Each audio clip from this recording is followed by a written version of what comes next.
Halo guys, kembali lagi di podcast kami, podcastviolence.com.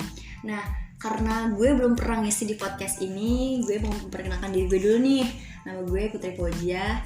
Nah, gue di sini bakal bahas tentang kekerasan keluarga.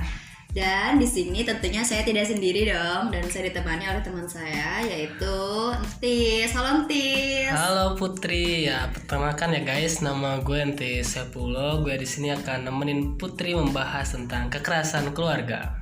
Oke, gimana Entis kabar lu hari ini? Ya baik ya, alhamdulillah baik gue tuh. Alhamdulillah baik. Nah, kali ini kita bakal bahas tentang kekerasan keluarga ya, Tis. Nah, menurut lu tuh gimana sih tentang kekerasan keluarga?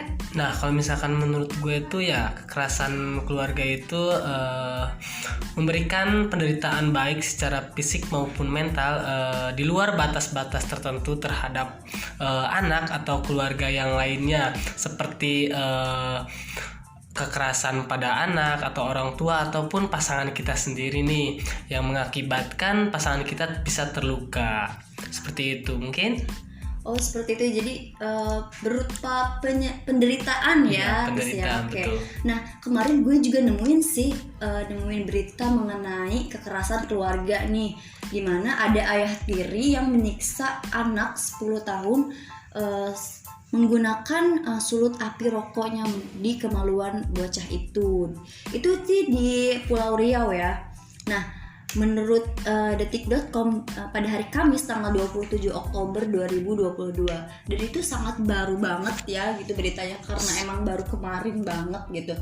Nah, jadi di kronologisnya seperti itu, seorang anak umur 10 tahun ini disiksa oleh ayah tirinya. Ya, disiksa oleh ayah tirinya. Sangat disayangkan sekali ya. Ya, begitu sangat sadis sekali ya. Kasihan sekali, anak masih berusia umur 10 tahun sudah diberi kekerasan sangat kejam sekali. Emang kronologisnya seperti apa tuh Kak Putri? Ya, karena kronologisnya jadi seorang ayah tiri ini habis mencuri gitu. Jadi mungkin dia entah habis dikejar-kejar warga atau bagaimana. Jadi dia meluangkan emosinya kepada anak tirinya. Seperti itu Kantis.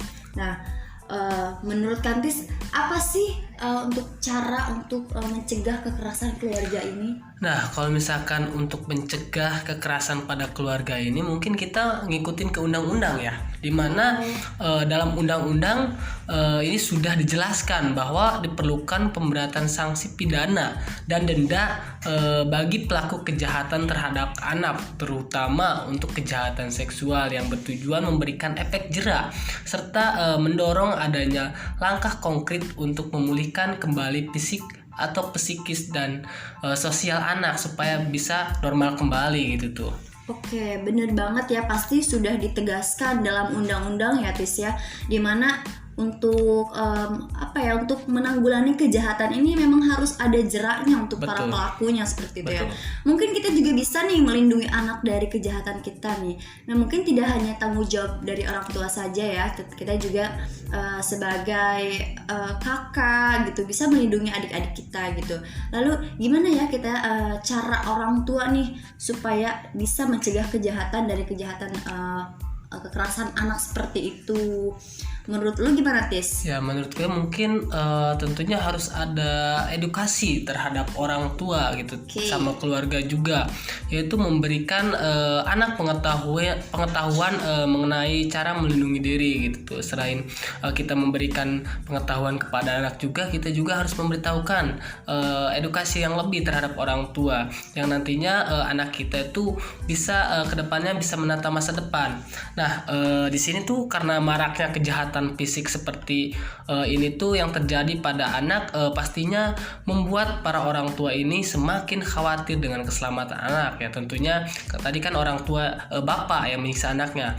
Nah, kemudian kan ibunya pasti khawatir banget terhadap keselamatan anak gitu. Nah, selain itu juga karena orang tua juga tidak mengawasi anak selama 24 jam setiap harinya. Nah, oleh karena itu kita sebagai orang tua menjelaskan kepada anak mengenai perlindungan diri agar si anak dapat mencegah perilaku kejahatan yang terjadi pada dirinya. Seperti itu mungkin. Ya, benar banget ya Tis ya. Kita sebagai orang tua tentunya harus memberikan pengetahuan mengenai perlindungan diri pada anak. Nah, supaya juga mereka bisa nih menjaga atau memperlindungi dirinya sendiri saat mereka mengalami kejahatan kekerasan keluarga tersebut gitu ya Tis ya.